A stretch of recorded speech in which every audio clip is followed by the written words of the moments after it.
कानून बनाने के बाद क्या बोलेंगे, इसकी टेस्टिंग के लिए हरियाणा के अंदर लैंड बैंक का कानून बनाया गया था और क्षतिपूर्ति कानून हरियाणा में आने से पहले यूपी में बनाया गया था। ये तीनों कानूनों के बारे में अपने समाज को पता ही नहीं चला और उसके बाद फिर लार्जर लेवल पर, बड़े लेवल पर केंद्र में एक कानून बना जिसका नाम उन्होंने रखा भारतीय न्याय संहिता। एक उसका छोटा सा बिंदु बताने के लिए मैंने ये बातचीत शुरू करी है, जिससे आपको मालूम पड़ेगा कि आने वाले वक्त में सरकारें आपके साथ क्या करने वाली हैं। ना मैं ये कहूंगा कि ये वाली सरकार, ना मैं ये कहूंगा अगले वाली सरकार, क्योंकि जिस कानून के दम पर, जिस कानून की आड़ लेकर आपके ऊपर अत्याचार किया गया था, अभी इस वक्त एनडीएम में, नेशनल डिजास्टर मैनेजमेंट एक्ट, ये इससे पहले वाली सरकार ने बनाया था। समझ गए? जिस कानून की आड़ लेकर हमारे नेताओं को, अभिनेताओं को, क्रांतिकारियों को, किसी को भी जो भी दुश्मन है, जो उस वक्त सत्ता का विरोधी है, दुश्मन पार्टी को बिलोंग करता है, मतलब वो लोग उसको दुश्मन मानते हैं, उसको 6-6 महीने तक जो अंदर डाला जाता है, उस वक्त उसको डाला जाता है यूएपीए के under. UAPA, unlawful activity prevention act. वो कब बना था? 1965 में, 1965 में। 1965 में कानून बना, 1975 में इमरजेंसी का दौर आया, 10 साल के बाद। इसी तरह से एनडीएम में 2005 में बना नेशनल डिजास्टर मैनेजमेंट एक्ट और उसका इंप्लीमेंटेशन 2019 में किया गया। बीच में स्वाइन फ्लू, बर्ड फ्लू के नाम पर भी किया गया था, परंतु मोटे लेवल पर कोरोना के लिए, जब लॉकडाउन लगाने के लिए एनडीएमए का इस्तेमाल किया गया। इसी तरह से कोई भी कानून है वो साथ के साथ इंप्लीमेंट तब करते हैं जब दुनिया के अंदर, समाज के अंदर, लोगों के अंदर ये भावना सरकार प्रचारित करने में, प्रसारित करने में कामयाब हो जाए कि लोग उस कानून को अच्छा मानते हैं। क्योंकि कानून कोई भी आपके ऊपर लागू होता है वो आपकी कंसेंट के बिना, आपकी सहमति के बिना आपके ऊपर लागू नहीं माना जाता है। तो आप सहमति देते कैसे हो? वो तो आपने अपने नेता को वोट डालकर दे रखी है पहले ही। और असहमति कैसे देते हो? या तो कोई धरना देकर, या कोई विरोध में चिट्ठी लिखकर, या कोई रैली निकालकर, या किसी तरह से ऑब्जेक्शन उठाकर। वो हमें करना आता नहीं, ना वो हमारे को स्कूल में सिखाया जाता, ना वो कॉलेज में सिखाया जाता, ना ऐसी कोई लोकतंत्र की कोई किताब बनी, ना इसके अंदर हम लोगों को कोई ऐसा कोड ऑफ कंडक्ट दिया कि भाई तुमको एक कानून पसंद नहीं है तो तुम उसको कैसे विरोध कैसे करोगे, ऐसा कुछ सिखाया ही नहीं। तो हमारे अंदर ऐसी हिम्मत नहीं। मैं दोनों तीनों कानूनों को थोड़ा थोड़ा एक्सप्लेन करता हूं। लैंड बैंक वाले कानून में उन लोगों ने लिखा, जो मोटी बात है, जो आपके काम की बात है, मैं सिर्फ वो बता रहा हूं, बहुत ज्यादा एक्सप्लेनेशन देने की जरूरत नहीं है। उसमें उन्होंने सिर्फ एक बात लिखी, और देखना ये ऐसा लगेगा जैसे बड़ी नॉर्मल सी बात है, कोई खास बात नहीं है, कि हम लोग गांव की हर जमीन जिसकी रजिस्ट्री नहीं हुई है उसकी रजिस्ट्री करेंगे, और क्योंकि गांव की जो जमीन है वो लाल डोरे के अंडर आती है, तो लाल डोरा तोड़ेंगे, और लाल डोरा तोड़कर हर आदमी को उसकी जमीन का, उसके मकान का मालिकाना हक देंगे, जिससे उनके बीच के झगड़े खत्म हो सके। बड़ी अच्छी बात लगती है सुनने में, तो भाई बात तो बहुत बढ़िया। और बल्कि बसों के ऊपर और सब जगह ये कहा भाई हमने लाल डोरा तोड़कर स्वामी मालिकाना हक दिया, है ना। लेकिन उसी कानून के अंदर एक बात लिख दी कि गांव में जिस जमीन को कोई व्यक्ति क्लेम नहीं करेगा वो जमीन सरकार के नाम रजिस्टर हो जाएगी। अब जमीन को क्लेम कौन कौन नहीं करेगा? आपका चाचा विदेश में रहता है, सारे बच्चे वहीं रहते हैं, वो क्लेम करने के लिए तो आएगा नहीं। उसका बाड़ा पड़ा है, उसका घर पड़ा है, विला पड़ा है, उसको किसी ने क्लेम नहीं किया। हम तो करांगे नहीं भाई, अपने चाचे तक का वो नहीं करेंगे। कोई गांव का बाणिया, कोई गांव का दूसरा आदमी उद्योगपति या बड़ा दूसरे शहर में रहता है, जिस टाइम पर रजिस्ट्री होने लग रही है, वह भी जमीन, उसका भी कोई वाली वारिस नहीं है, तो उन्हें सरकार अपने नाम कर जाएगी। अब रहेगी गांव की जमीन जिसको कोई भी आदमी नहीं कहेगा कि मेरी है, जोड़ की जमीन, मंदिर की जमीन, अस्पताल की जमीन, आपके शामलात की जमीन, जंगल इसकी स्कूल की जमीन, अस्पताल और इसके पावर हाउस की जमीन, या कोई और सामूहिक जमीन जो गांव खातर छोड़ रखी गांव वाला ने, वो गांव के लिए गांव वाला ने छोड़ रखी थी और वह गांव की जमीन थी, उस पर किसी ने मालिकाना हक नहीं दिताया और 2 साल तक, लगभग 2 साल तक उन्होंने चुनाव नहीं होने दिए। तो सरपंचों ने अपना बस्ता वहां रख रखा था और एडमिनिस्ट्रेटर के हाथ में सारी पावर थी गांव के तरफ से निर्णय लेने की। उधर से पंचायत सेक्रेटरी इनके थे ही, पंचायत सेक्रेटरी की मिली भगत एडमिनिस्ट्रेटर और सरपंचों की मदद से जितनी भी गांव की वो जमीन जो किसी ने क्लेम नहीं करी, सारी की सारी सरकार ने रजिस्ट्री अपने नाम कर ली। तो ये बात के गामा की जो सामूहिक जमीन है वह सरकार ले गई। पता था? किस किस को नहीं पता था ये बात कि आपके नाम नहीं बची अब वह जमीन? ठीक, मजा आया? अब आपके गांव में जो स्कूल है वो अब आपका स्कूल नहीं बचा, वो आपके दादा परदादाओं ने दान करके इकट्ठा कर करके ना जमीन इकट्ठी करके स्कूल बनाया जरूर था। किसी ने 11,000, किसी ने 21,000 उस टाइम पे दिए थे, मोटे मोटे दानी सज्जन लोगों ने, और मेहनत लगाई थी और वो स्कूल बनाए थे। अपने बार हमारे बच्चे पढ़ लेंगे, वो स्कूल समाज के स्कूल होया करते। बाद में उसमें सरकार ने अपने मास्टर भेजे, फिर सरकार ने उसके कागज लिए, फिर स्कूल मैनेजमेंट कमेटी बनाई और स्कूल मैनेजमेंट कमेटियां पे ऐसे आदेश पारित करे कि शिक्षा का बट्ठा गोल हो गया। लोगों ने अपने बालक प्राइवेट स्कूलों में पढ़ाने शुरू कर दिए तो सरकारी स्कूलों की तरफ ध्यान देना बंद कर दिया। सरकारी स्कूलों में सिर्फ गरीब का बच्चा पढ़ने जाने लगा। गरीब आदमी के पास इतना समय नहीं कि वो मास्टर के उन षड्यंत्रों को समझ सके जो सरकार अब उस मास्टर के जरिए चलाने लग रही है, इसलिए उसको ध्यान देने वाला कोई बचा नहीं। और आपके पैसे धीरे धीरे सारे तो फंड खा गए, गणे फंड होया अगर उनमें रेड क्रॉस के न्यारे, हेल्थ के न्यारे, स्पोर्ट्स के न्यारे, है ना। मैं भी मास्टर था तो मैंने बेरा इतने रजिस्टर होया अगर वह उन रजिस्ट्रा में सारे खाली करने के आदेश दिए बकायदा। मतलब एक टाइम ऐसा आया जब ये कहा कि ये सारे के सारे फंड खाली कर दो। तो जी अब जमीन आपकी जा चुकी है वहां से। और 21 अगस्त 2022 को जब कोरोना की लॉकडाउन में लोग घरों में बैठे हुए थे, उन दिनों में सरकार ने एक फरमान जारी किया था हर पंचायत के पास। 2022 में कौन कौन था? अगर कोई सरपंच है क्या यहां, सरपंच या उसके परिवार से जानकार आदमी अगर कोई हो तो मैं बता दूं। हरियाणा से आप? पंजाब से? हरियाणा, पंजाब में रजिस्ट्री होली? पंजाब में? पंजाब में अभी नहीं हुई, कोई नहीं, अभी करेंगे। अभी चल रही है पूरे देश में, पंजाब ही बचा होगा शायद। हाँ, तो हर पंचायत के पास एक चिट्ठी आई थी सरकार की, जिसमें पीएमओ से आई थी बकायदा, जिसमें यह पूछा गया था कि आपके गांव की कौन सी जमीन और कितनी जमीन 99 साल के पट्टे के लिए मोनेटाइजेशन के लिए अवेलेबल है। जिस वक्त वो आर्मी की जमीन और रेलवे की लाखों एकड़ जमीन को मोनेटाइज कर रहे थे ना, उस टाइम की बात बता रहा हूं। अगर जाकर अपने गांव के सरपंच से पूछ लियो कि आया था कि जोड़ बेचना हो, स्कूल बेचना हो, अस्पताल बेचना हो, चपाड़ बेचनी हो 99 साल के लिए, वो बता दो। जिस भी गांव में 99 साल के पट्टे पे किसी सरकार ने अगर कोई जमीन ली थी और वो टाइम किसी का पूरा हो लिया है कहीं पर, तो मैं आपको बता देता हूं कि वो जमीनें अब सरकार छोड़ने के लिए तैयार नहीं है। अभी इस टाइम पे कुछ जगह ऐसी हमारे सामने आई थी। अब अगला बिंदु बताता हूं। तो मजा आया ना जी? पंचायती जमीन आपकी जाली और व्यक्तिगत जमीन आपके गांव में जाकर पता करियो। अगर 1000 घर है ना, मैं गारंटी से कहता हूं 990 घर इसे पावेंगे जिनकी जमीन बैंकों में नीलाम हुई पड़ी है केसीसी के नाम पे।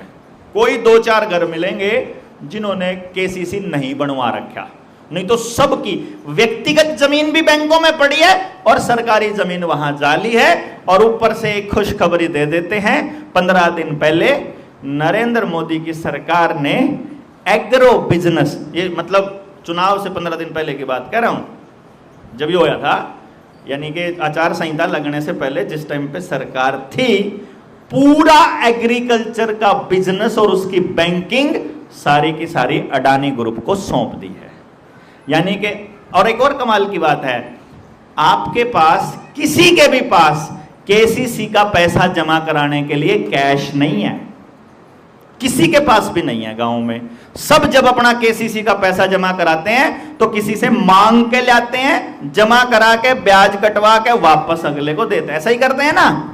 यानी कि अब की बार जब केसीसी का जब जमा कराने के लिए ऑर्डर आएगा अडानी जी का, तो किसी के पास नहीं होगा, दिए पीछे है ही नहीं भाई, मना अपनी करानी, मना अपनी करानी, मना अपनी करानी, और किसी के पास नहीं, तो सबकी जमीन के नीलामी के आदेश आएंगे।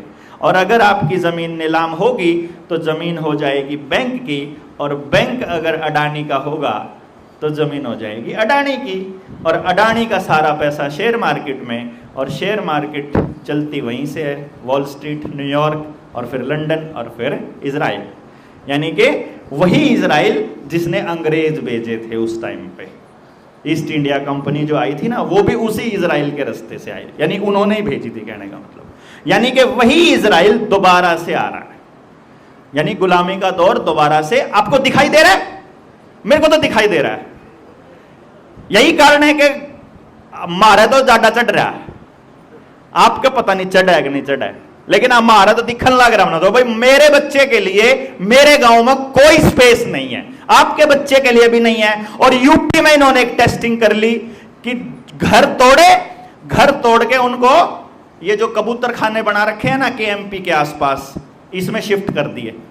लोग राजी हो रहे, भाई झुग्गी झोपड़ियों में रहते थे अब फ्लैट में रहने लग गए, तो इधर से आपके घर भी टूट करके आपको भी वहां शिफ्ट करने के लिए 5 लाख एकड़ जमीन में ग्लोबल विलेज बनाने की तैयारी चल रही है, और उसमें केएमपी के आसपास ही सबको शिफ्ट करने की तैयारी चल रही है। आप देख लो, आपके गांव को उजाड़ने के लिए आपके गांव के आसपास पूरी तैयारियां हैं। आपके गांव में शिक्षा कड़ा गया, वो रजिस्टर दिए, ये रजिस्टर दे, देखते कमाल की बात दिखाऊंगा। ये रजिस्टर किसका है? आज रियाला रजिस्टर है, कैथल वाले ले आए थे। इस रजिस्टर के अंदर षड्यंत्र है और कोई नहीं देखा, किसी ने नहीं देखा। कहा क्या है, मैं कार्ड ले है, मैं दिखाऊंगा। ये पहला पन्ना, ये फर्स्ट पेज, ये फर्स्ट पेज पे यहां पे लिखा हुआ है अंग्रेजी में, ये आपके बच्चे पढ़ते हैं। और आपके बच्चों का जो वो बता रहा था ना रविंदर, कि कैसे ब्रेन को आप कैसे माइंड प्रोग्राम करते हैं, उसका एग्जाम्पल है ये। इसमें नीचे ये शहर की बड़ी बड़ी बिल्डिंगें दिखाई गई हैं, ऊपर लिखा हुआ है advantages of living in A city, शहर में रहने के लाभ। शहर में रहने के लाभ क्या क्या दे रखे हैं इन्होंने बहुत सारी चीजें ऊपर बोली हैं। ग्लोबलाइजेशन के दौर में अगर प्रैक्टिकल अगर जीना हो, प्रेफरेबल अगर जीना हो, जीने की अगर सुविधाएं चाहिए तो आपको शहर में ही रहना पड़ेगा। फायदे क्या क्या दे रखे हैं? Access to the better education facility, अच्छी शिक्षण। मैं अंग्रेजी में हिंदी बोल देता हूं सीधी, क्या क्या लाइनें हैं, 5-6 लाइनें हैं।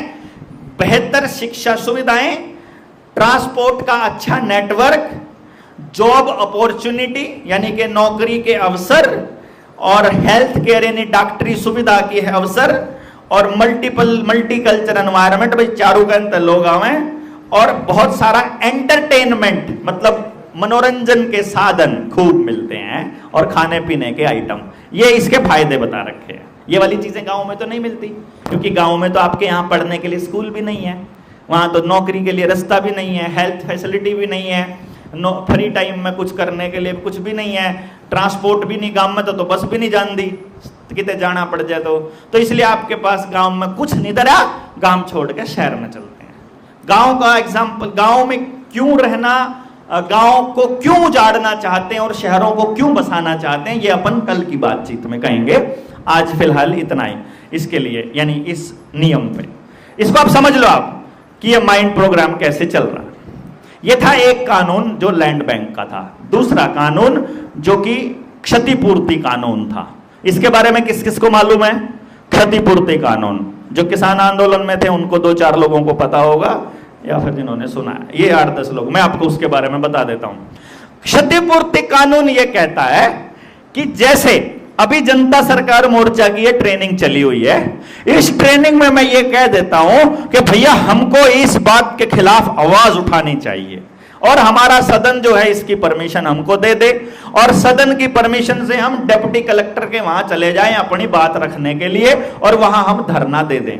धरने को उठाने के लिए या कंट्रोल करने के लिए वो पुलिस बल बुला लें, और पुलिस बल आ जाए, पुलिस बल को 2 दिन वहां रुकना पड़ जाए, तो क्षतिपूर्ति कानून ये कहता है कि जो आंदोलनकारी लोग थे, जिन्होंने इसका नेतृत्व किया था और जिन्होंने इसमें भाग लिया था, इस आंदोलन को कंट्रोल करने के लिए जितना पैसा खर्च हुआ था, और यदि बाय चांस पुलिस वाले गाड़ियां तोड़ते आपने देखे होंगे पहले, पुलिस वाले गाड़ियां तोड़ते हैं, सीएसएफ वाले, सीआरपीएफ वाले बाहर पड़ी गाड़ियां तोड़ देते हैं, जला देते हैं, और वो नाम आंदोलनकारियों का आता है।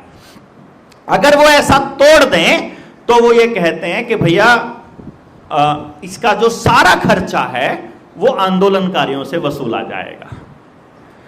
जो लोग भी इसमें लीडिंग में थे और जो पार्टिसिपेशन में थे, उनका पता कैसे चलेगा? आधार कार्ड बनवा रखा होगा, सीसीटीवी कैमरे लगे हुए हैं, मोबाइल नंबर आधार कार्ड के साथ अटैच है, मोबाइल नंबर की लोकेशन से पता चल जाएगा। और बाकी यहाँ उपस्थित हो तो सीआईडी वाले बैठे ही होते हैं, तो वो सब की वीडियो, उन सब का चेहरा ले आते हैं, फिर कोई ना कोई उन्हें पछाड़ने वाला मिलता रहा है, वो जमा 25 तो कर ही देते हैं। मतलब नाम दे देंगे पहले तो 2-4 का, और 25 अन्य लोग या 50 अन्य लोग, अरे अन्य में तो जोड़ दे, या फिर लिख दे नहीं 25 है 50 है अन्य, 25 से अधिक अन्य लोग, और 25 से अधिक में तो कितने हैं के नाम लिख लो भाई, समझ आ गई? तो उसके बाद उनसे उसकी वसूली की जाएगी। बढ़िया जी। वसूली करने के लिए उनकी प्रॉपर्टी अटैच कर दी जाएगी। अगर प्रॉपर्टी नहीं है अटैच करने के लिए तो उनका बैंक अकाउंट अटैच कर दिया जाएगा। अब मेरे वर्ग आदमी जिस पर ना प्रॉपर्टी ना बैंक अकाउंट का मैं कुछ पैसा, फिर वो बोलते हैं इसको लैंड रेवेन्यू एक्ट की तर्ज पर वसूली की जाएगी। लैंड रेवेन्यू एक्ट की तर्ज का मतलब यह है कि अगर उसके लिए आपको गुलाम बना करके आपसे काम करवा के पैसे की वसूली कराई जाए, चाहे आपकी चमड़ी बेच के भी, अगर यानी आपके कपड़े लत्ते जूते अंगूठी जो पहन रहा है, बाल और शरीर के टुकड़े भी अगर बेच करके भी वसूली कराए तो वसूली कराई जाएगी। ये लैंड रेवेन्यू एक्ट का निचोड़ है। मतलब अच्छा है ना कानून? ये बना है अभी पिछले कानून, जब आप लोग ना, जब अपन लोग जाट नॉन जाट और हिंदू मुसलमान खेल रहे थे, वो उधर ये कानून बना रहे थे। ठीक है। तीसरा कानून जिसकी मैं जिक्र, कौन सा था?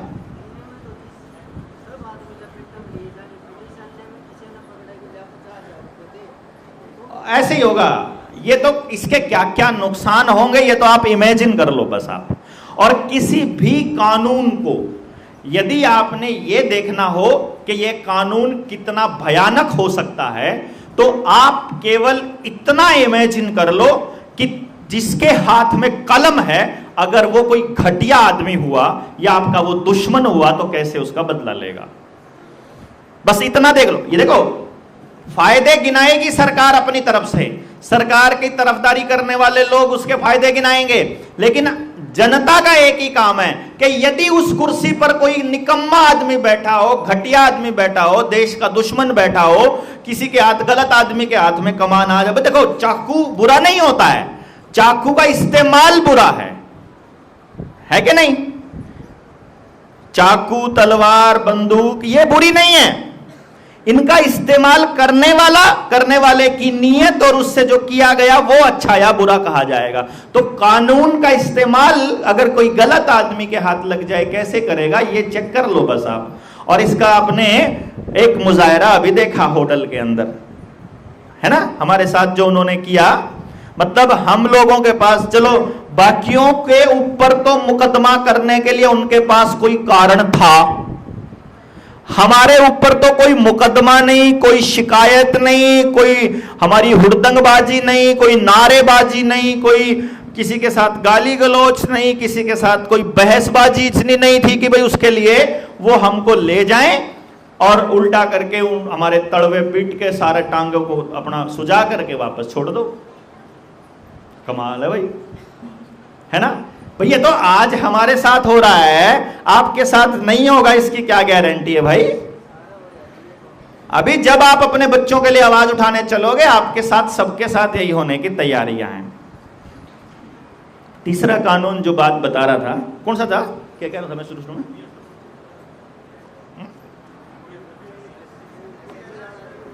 हाँ, UPSSF. UPSSF Uttar Pradesh special security force के कानून में क्या लिखा हुआ है कि आपके खिलाफ बिना शिकायत के, केवल शक के आधार पर, यानी आपके खिलाफ कोई शिकायत नहीं है, आपने कुछ नहीं किया है, लेकिन पुलिस के अधिकारी को शक है कि आपने कुछ किया हो सकता है, तो आपको गिरफ्तार किया जा सकता है ना? मजेदार? हाँ जी, मजेदार लाइन है ना? सिर्फ शक के आधार पर आपको गिरफ्तार किया जा सकता है। नंबर 2, जब आप, पुलिस जब गिरफ्तार करती है तो जज के पास पेश करना होता है अगले दिन, और जब अगले दिन पेश किया जाता है तो कुछ सबूत पेश करती है पुलिस, इसके खिलाफ ये सबूत हैं, इसीलिए इसको अभी बेल पर ना छोड़ा जाए, नहीं तो ये जांच को प्रभावित कर सकता है। ऐसा करके होता है, विरोध करते हैं। इस कानून में यह लिखा है कि अगर एसएसएफ ने गिरफ्तार किया है तो पुलिस के पास कोई भी सबूत नहीं है तो भी 90 दिन के लिए अंदर रख सकते हैं उसको, वो जमानत का विरोध कर सकते हैं, और आपको जमानत नहीं मिलेगी अगर यूपीएसएसएफ कह रही है तो, क्योंकि स्पेशल सिक्योरिटी फोर्स है ना, देश की भलाई के लिए बनी है। आपको तो यही दिखाया गया ना, आतंकियों को रगड़ने के लिए बनी है। जो फालतू इंडू इंडू करते रहते हैं, इंडू समझते हो ना, इंडू मुसलमान, वो इंडुओं को ये बोल देते हैं मुसलमानों को रगड़ने के लिए बनाया है, उनको उसमें शांति हो जाती है, आहा हा बढ़िया है, वो रगड़े जाएंगे। उनको ये नहीं पता तुम्हारा नंबर आएगा अगला, क्योंकि अगले दिन जब जायज बात कहने शुरू करोगे, अभी तो तुम नाजायज औलाद की तरह काम कर रहे हो ना, इन नेताओं की नाजायज औलाद की तरह जो बोल रहा है, अभी तो उसको कोई कुछ नहीं कहेगा।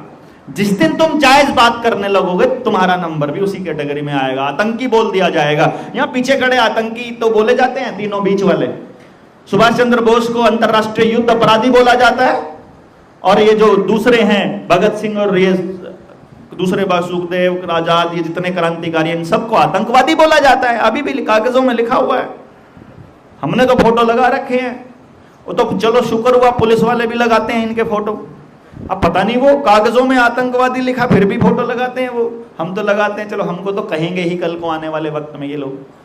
अब ये यूपीएसएसएफ का अगला फॉर्म है भारतीय न्याय संहिता।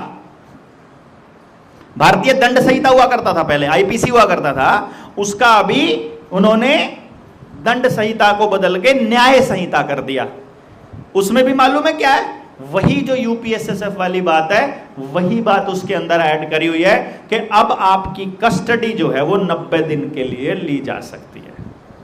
15 दिन की न्यायिक हिरासत में भेजा जाता था, अभी 90 दिन की न्यायिक हिरासत में भेजा जाता है, 3 महीने के लिए, कम से कम 3 महीने के लिए अंदर। मजा आएगा।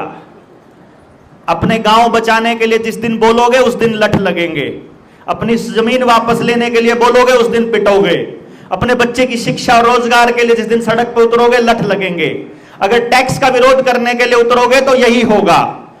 एक एक गांव को ये लोग जेल बना देंगे, ये स्टेडियमों को जेल बना देंगे, ये हर चीज को जेल बना देंगे। इन्होंने आपके घरों को जेल बना दिया, क्योंकि इतनी जेल थे नहीं इनके पास, इसीलिए अभी एक नया वायरस लेकर के आ रहे हैं और आपके घरों को जेल बनाने वाले हैं, आपको घरों में कैद करके रखने वाले हैं, और एक नई व्यवस्था ला रहे हैं। उस नई व्यवस्था में आदमी की जरूरत नहीं है। वो ये कहते हैं मशीन सारा काम कर सकती है, हमें आदमी की आवश्यकता नहीं है। तो कोई अगर इंजेक्शन लगवा के मरे, कोई फांसी खाकर मरे, कोई कर्जे से डूब कर मरे, कोई आपस में एक दूसरे को काट कर मरे, हमें कोई मतलब नहीं है। युद्ध से मरे, बमों से मरे, आपस में दंगों करके मरे, कोई मतलब नहीं। उनको एक ही मतलब है कि अब हमारा पूर्ण राज होना चाहिए, अब इनके पास जमीनें नहीं होनी चाहिए। वो कानून अभी आया। हम लोग साइकिल यात्रा निकाल रहे हैं। साइकिल यात्रा में हम लोगों ने ACR जो ये दंड संहिता को न्याय संहिता में बदला है, इस न्याय संहिता की पुनर्समीक्षा के लिए बोला है। गलत है कि सही है? हैं? इसके और बिंदुओं को भी आपके सामने लाएंगे कि क्या क्या खेल खेला है इन्होंने। जहां पर ये फंसते हैं उनको काट दिया, और जहां हम फंसते हैं वो चीजें ऐड कर दी। जनता को रगड़ने की पूरी तैयारियां चल रही हैं। अगर आप लोग उठे नहीं, लास्ट मौका है आपके पास, लास्ट। और हर लड़ाई को ऐसे ही लड़ा जाता है, वैसे तो आखिरी सोच करके। किसान आंदोलन में थे, वहां भी ऐसा ही महसूस होता था, बस आखिरी लड़ाई है। थी वो आखिरी लड़ाई। अगर उस वक्त वो लोग वो तैयारियां करते थे तो आज ये CRPC वगैरह नहीं बनी। कैसे बनी मालूम है आपको? भारतीय न्याय संहिता कैसे बनी? मैं आपको एक तरीका बताता हूं, क्योंकि इसके लिए आपको राजनीतिक एक्यूमन रखना बड़ा जरूरी है। आपको पता चले कि राजनीति काम कैसे करती है। कोई भी कानून जब बनता है, पहले वो सदन में रखा जाता है, बिल पेश किया जाता है। जो आदमी उससे प्रभावित होता है, फिर उस व्यक्ति से उसके बारे में राय ली जाती है। उन संगठनों को वो भेजा जाता है, हर पार्लियामेंट के मेंबर को वो दिया जाता है। पार्लियामेंट का मेंबर मतलब सांसद। हर सांसद अपने पार्लियामेंट क्षेत्र में जाएगा, अपने क्षेत्र में जाकर अपने लोगों को बोलेगा, भाई ये कानून आया है, चेक करके बताओ इसमें कोई गड़बड़ तुम्हें को लगती है तो। आपके पास आया आपका सांसद? किसी के पास? पूरे देश में कोई सांसद नहीं गया, तो आपको मालूम ही नहीं है उस कानून में क्या है। चलो जी, वो पब्लिक डोमेन में इंटरनेट पे डाल देते हैं। वो कहते हैं हमने तो पब्लिक को कह दिया था कि कानून आ रहा है, पब्लिक ने कोई अपना सुझाव दिया ही नहीं, हम क्या करें। चलिए जी, उसके बाद उस कानून को अगर जो भी सुझाव आते हैं, वो सुझाव आने के बाद उसको अमेंडमेंट करके उसमें बदलाव करके फिर डाला जाता है दोबारा से, उस पे सदन पर रखा जाता है, पटल पर। फिर उसके ऊपर बहस होती है, और बहस होने के बाद वोटिंग होती है। वोटिंग के लिए आपको मेजॉरिटी चाहिए। लोकसभा में भी जब बिल से कानून पारित मतलब पास होकर के कानून बनता है, तो लोकसभा में भी मेजॉरिटी चाहिए और राज्यसभा में भी मेजॉरिटी चाहिए, और फिर राष्ट्रपति के साइन के लिए वो भेजा जाता है और कानून बन जाता है जब उस पर साइन हो जाते हैं राष्ट्रपति के। तो आपको जानकर बड़ी हैरानी होगी, विपक्ष के 171 सांसदों को निलंबित किया गया पहले। देखो, यहां जितने लोग बैठे हैं, मान लो यहां 200 लोग बैठे हैं, हमने वोटिंग करानी है। वोटिंग कराने में हमको मालूम है कि भैया हमारा जो वोट है वो ऐसा पड़ सकता है कि मेरे 80 रह जाएंगे और विरोध जो ना कहने वाले हैं वो 120 हो जाएंगे, ठीक है, 200 में से। अब मैं क्या करता हूं, 50 लोगों को निलंबित करके बाहर भेज देता हूं। कितने रह गए? 150 में से 80 तो अपने ही है, 80 तो थे ही ना। तो अब बाकी के रह गए 70, अपोजिशन के पास 70 रह गए, तो बिल पास। समझ गए? विपक्ष के 171 सांसदों को निलंबित किया गया, मार्शल से उठाकर उनको बाहर फेंका गया, और उस कार्रवाई का एक नियम है कि जितने सांसद सदन में उपस्थित होंगे उतने ही सांसदों की वोटिंग गिनती होगी।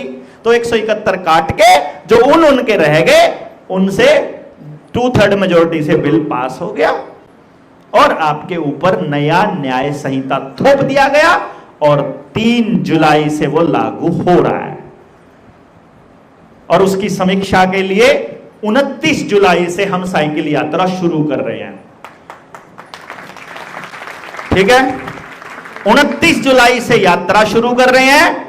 29 जुलाई को हम चल पाएंगे, 3 तारीख तक चलने की हमारी हिम्मत होगी।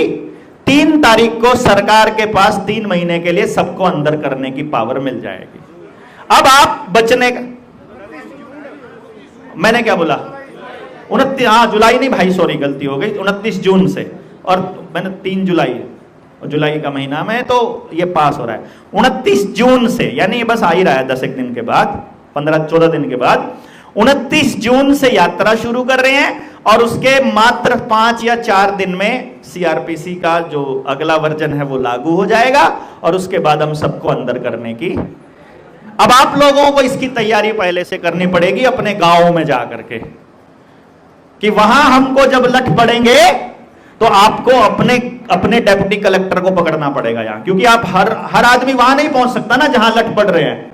लेकिन जहां वो है वहां तो अपना विरोध दर्ज करा ही सकता है ना, कि अपने गांव के अंदर सरकारी कर्मचारियों को ना घुसने दिया जाए, अपने डेप्यूटी कलेक्टर को घेर लिया जाए, अपने तहसीलदार को घेर लिया जाए, अपने थाने के बाहर जाकर के बैठा जाए। थाने के बाहर बैठोगे, वो कारण पूछेंगे, वो बोलेंगे वहां जो बंदे पकड़ रखे हैं उनको छोड़ो पहले, वो बाहर छोड़ोगे, फिर वो ऊपर सीआईडी ऊपर जानकारी देगी, फिर देखेंगे कि यमुनानगर में भी हो रहा है, यही अंबाले में हो रहा है, या यूपी में हो रहा है। ये करना पड़ेगा अपने को, ये कार्रवाइयां चालू करनी पड़ेंगी, वरना अब ज्यादा दिन आपके सेफ्टी के नहीं बचे हैं। क्योंकि केवल अकेला जनता सरकार मोर्चा ऐसा संगठन है जो आपकी जमीन के लिए बात कर रहा है, जो कह रहा है कि जल जंगल जमीन और जानवर पर हक अपनी लोकल संस्थान ग्राम सभा का होना चाहिए। अकेला संगठन है, कोई नेता, कोई अभिनेता, कोई भी आपका संगठन, कोई भी सामाजिक संगठन इस पर बात नहीं कर रहा। हिम्मत ही नहीं, पता नहीं हिम्मत नहीं है कि समझ नहीं है क्या चक्कर है, और वो नेता बने हुए घूम रहे हैं हमारे हैं।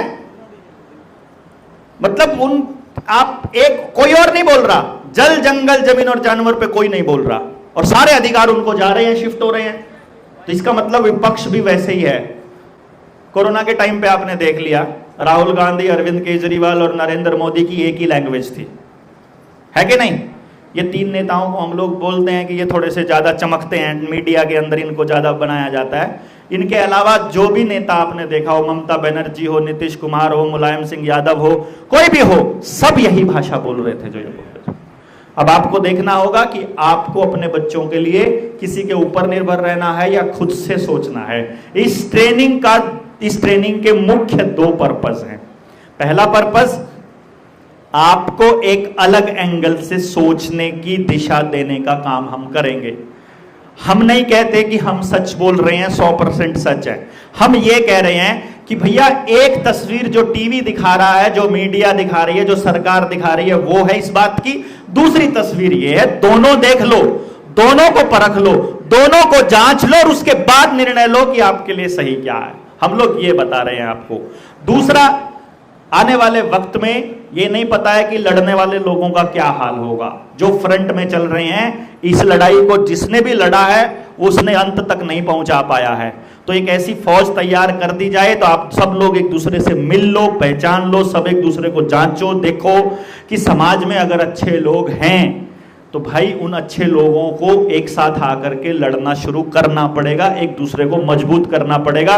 क्योंकि समाज में, जैसे होशियार सिंह जी कह रहे थे कि भाई अकेला पड़ जाता है वो आदमी जो सच बोल रहा होता है। अगर आपको इकट्ठा समाज में रहना है ना, तो आपको समाज के हिसाब से चलना पड़ेगा, और समाज टीवी के हिसाब से चलता है, हमसे तो नहीं चला जाएगा भाई। हम तो सच बोलेंगे, भले ही अकेले खड़े हों, कोई दिक्कत नहीं है, और ऐसे साथियों को इकट्ठा करने का ये मजमा है। तो आप लोग अभी ये तय करना है आपने कि लंबी लड़ाई के लिए तैयारी करनी है या केवल अपना देखना है कि अपना जुगाड़ करो। जितने भाई यहां लोन के मसले पर आए हैं, उनको हमारे साथ बंधुआ मजदूर होकर के, चिपक करके मजबूरी में साथ चलने की बिल्कुल जरूरत नहीं है। हमारे पास एक दस्तावेज है, दस्तावेज की लड़ाई दस्तावेज लड़ेगा, गुंडागर्दी की लड़ाई आदमी लड़ेंगे। मैं आपको, जो हमारे साथ होडल में हुआ वही हमारी झारखंड की टीम के साथ हुआ। इसीलिए मैं कहता हूं, जिसका लोन है उसके पास कम से कम 20 से 50 लोगों की टीम होनी चाहिए। अब हमारे साथियों ने, किस किस साथी को मालूम है कि हमने थाने में पकड़ी हुई रिकवरी वालों की गाड़ियां छुड़वाई है कितनी सारी? पता है किसी को? पता है ना? घरों के ताले भी तोड़े, बैंकों ने जो लगा रखे थे अब तोड़ दिए। अब अगर वही लोग बार बार ताले तोड़ने के लिए जाते हैं, वही लोग उनका सामना करने के लिए जाते हैं, तो वो लोग क्या कहते हैं, पुलिस वालों के कान कैसे भरते हैं कि ये पैसे लेके करते हैं, कि ये ठेकेदार हैं ये काम करने वाले। और फिर हमारे ही बीच में से हमारा फायदा उठा के गए हुए लोग, हमारे ही दस्तावेजों के आधार पर हमारी खिलाफत करने वाले लोग फिर उनका कान भरते हैं। ठीक है? अच्छा, झारखंड में क्या हुआ, रांची की टीम ने पिछली बार एक गाड़ी पकड़ ली थी, थाने में जाकर के अपने दस्तावेज प्रस्तुत किए, अपने दलीलें पेश करी, पुलिस वालों को उनकी गाड़ी दिलवानी पड़ी। अभी कल की बात है, उनका फिर से बस पकड़ ली तो वो थाने में गए। थानेदार ने क्या किया, बस मंगा ली थाने में और बोला कि कल आ जाना, कल अपनी बस ले जाना। वो घर चले गए और बैंक वालों के साथ सेटिंग करके एसपी ने अपना फोन बंद कर दिया, डीएसपी ने अपना फोन बंद कर दिया, और जो लोग बस लेने गए थे उन सारे लोगों को, जो पिछली बार भी गाड़ी छुड़वाई थी जिन लोगों ने, उन सब लोगों को 307 लगाकर अंदर कर दिया कि इन्होंने पुलिस वालों के ऊपर अटैक किया। ठीक है, कर लो, क्या करोगे अब? 307 है भाई, ये तो गुंडे हैं। ये दोहराया जा रहा है इतिहास, कहीं आप ये सोच रहे हो। या हमारे वाले साथियों के ऊपर भी यही अत्याचार हुआ था ना, होटल में, पलवल में। उनके ऊपर मुकदमे क्या हैं? अटैकिंग के मुकदमे हैं कि इन्होंने सरकारी काम में बाधा डाली, सरकारी कर्मचारियों के ऊपर छीना झपटी करी, पुलिस के अधिकारियों को मारा। ये आरोप है उनके ऊपर। वही आरोप वहां उनके ऊपर तो जानलेवा 307 लगा दी है। 307 लगाने में देख लो कौन जमानत कराएगा, मतलब ठप्पा लग जाएगा गुंडा होने का। अब दो रास्ते हैं, या तो उस ठप्पे से डर के घर पे बैठ जाओ और गुलामी को स्वीकार कर लो आंख बंद करके चुपचाप, या अपने बच्चों के लिए अपनी बलि देने के लिए तैयार हो जाओ। यही रास्ता है। हमने बलि देना स्वीकार किया। हमने कहा भैया हम लड़ते हुए मरेंगे, हम सड़ते हुए नहीं मरेंगे। सीधी सी बात है, गड़ के नहीं मरेंगे। अपन आखिरी सांस तक लड़ने के लिए तैयार हुए, और इसीलिए इस मोर्चे का गठन हुआ था। अभी 3 साल से सिर्फ और सिर्फ लोगों को जगा रहे थे। अभी यात्रा निकालने का विचार किया है कि 29 जून से जो यात्रा चालू होगी, वो हम समाज से ये पूछेंगे कि ये समस्याएं हैं हमारे सामने, और इन समस्याओं का समाधान चाहिए हमको हमारे बच्चों के लिए। ये समाधान बताओ कौन करेगा? कोई है? कोई सुनने वाला है? कोई तहसीलदार, कोई मास्टर, कोई वकील, कोई जज, कोई एसडीएम, कोई डीसी, कोई एमएलए, कोई एमपी, कोई सीएम, कोई पीएम, कोई है हमारी बात सुनने वाला? कोई है हमको समाधान देने वाला? अगर कोई नहीं है हमारा समाधान देने वाला तो कहां जाएं? और अगर गलत बात कह रहे हैं तो हमारे को मार के हमको घर बिठाओ, और अगर सही बात कह रहे हैं तो फिर हमारे साथ आओ, और फिर इनको इनकी जड़ें उखाड़ने का काम करेंगे फिर सारे जने मिलकर के। फिर अपनी व्यवस्था बनाएंगे हम लोग। हमको जैसी व्यवस्था चाहिए अपने बच्चों के लिए अपने गांव में, हम वैसी व्यवस्था बनाएंगे। फिर हमको ये बात करनी है। हम समाज में इसीलिए उतरे हैं, ये हमारा आखिरी ट्राई है। देखो भाई, हम शिक्षा के क्षेत्र पर काम करने वाले लोग हैं, एजुकेशनिस्ट हूं मैं, एजुकेशन पे काम करने वाला आदमी हूं।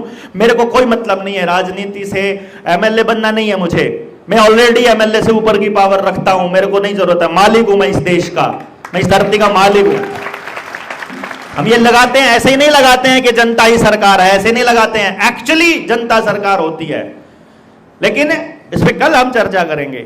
हमको नहीं कुछ भी करना, हमको यह करना है कि मुझको शांति से जीना है। मुझे अपने बच्चे के लिए शांति से रहने की व्यवस्था बनानी है। मुझे मेरे बच्चे को पढ़ाने के लिए जबरदस्ती क्यों प्राइवेट स्कूल में डालना पड़े? जबरदस्ती मेरे को सब कुछ काम करना पड़ रहा है, हर चीज आपको करनी पड़ रही है। आपको ये बोलते हैं, हर आदमी एक बात बोलता है, क्या करे, करना पड़ता है। ये नहीं चाहिए भाई।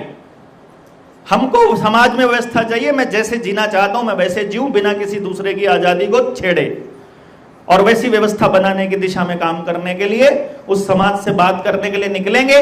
लेट अस सी, देखते हैं क्या कहता है समाज। समाज कहता है कि तुम बेवकूफ हो और गलत बात कह रहे हो, उस यात्रा खत्म होने के बाद अपना आराम से बैठ जाएंगे।